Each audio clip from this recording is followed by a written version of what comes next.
नमस्कार मित्रांनो, मी आज तुम्हाला कोणत्याही पुस्तकातली गोष्ट सांगणार नाही. एक असा अनुभव सांगणार आहे जे ऐकून तुम्हालाही वाटेल की स्वामी आपल्या जीवनात किती सूक्ष्मपणे लक्ष देऊन असतात. चला तर मग ऐकूया स्वामींची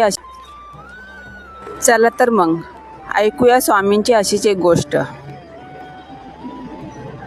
अनेकदा आपण संकटात असतो आणि आपल्याला वाटतं की आता कोणीच मदत करणार नाही, पण तिथेच स्वामींची लीला सुरू होते. काही दिवसापूर्वीची गोष्ट आहे. माझ्या एका मित्राच्या ओळखीचे एक काका होते. निवृत्तीनंतर त्यांचे सगळे पैसे एका व्यवहारात अडकले होते. परिस्थिती इतकी वाईट झाली होती की घरात रेशन भरण्यासाठीही पैसे नव्हते. ते खूप स्वाभिमानी होते, त्यामुळे त्यांनी कोणाकडे हात पसरले नाहीत. एके दिवशी दुपारी ते स्वामींच्या फोटोसमोर बसले आणि डोळ्यात पाणी आणून म्हणाले, स्वामी, आज घरात अन्नाचा कण नाही. मला तुमची परीक्षा बघायची नाहीये, पण माझ्या कुटुंबाला उपाशी ठेवू नका. तेवढ्यात त्यांच्या घरची बेल वाजली. बाहेर एक कुरिअरवाला मुलगा उभा होता. त्याने एक पाकिट त्यांच्या हातात दिलं.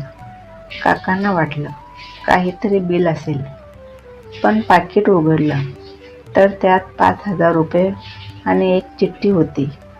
चिठ्ठीवर लिहिलं होतं, काका, खूप वर्षापूर्वी मी तुमच्याकडून काही पैसे उसने घेतले होते. ते आज परत करतोय. उशीर झाला, त्याबद्दल माफी असावी. गंमत माहिती आहे काय? काकांना तो माणूस आठवत नव्हता ना त्याने कधी कोणाला पैसे उसने दिले होते. त्यांनी त्या मुलाला थांबून विचारले, हे कोणी पाठवलंय? तर तो मुलगा म्हणाला, बाहेर पिवळा फेटा बांधलेला एक आजोबा उभे होते.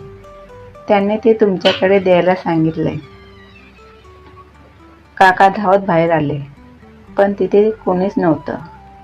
फक्त वाऱ्यावर अत्तर आणि धुपाचा मंद सुवास येत होता.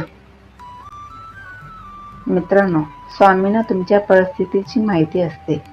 ते कधी कोणत्या रूपाने येतील आणि तुमची अडचण दूर करतील हे कोणालाच सांगता येत नाही.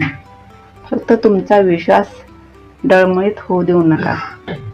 स्वामी आहेत ना, मग काळजी कशाला? तुमच्या आयुष्यातही असा एखादा अनोळखी अनुभव आलाय का? कमेंटमध्ये नक्की सांगा. आणि आपल्या या स्वामी परिवारात सामील होण्यासाठी चॅनलला सबस्क्राईब करा. श्री स्वामी समर्थ.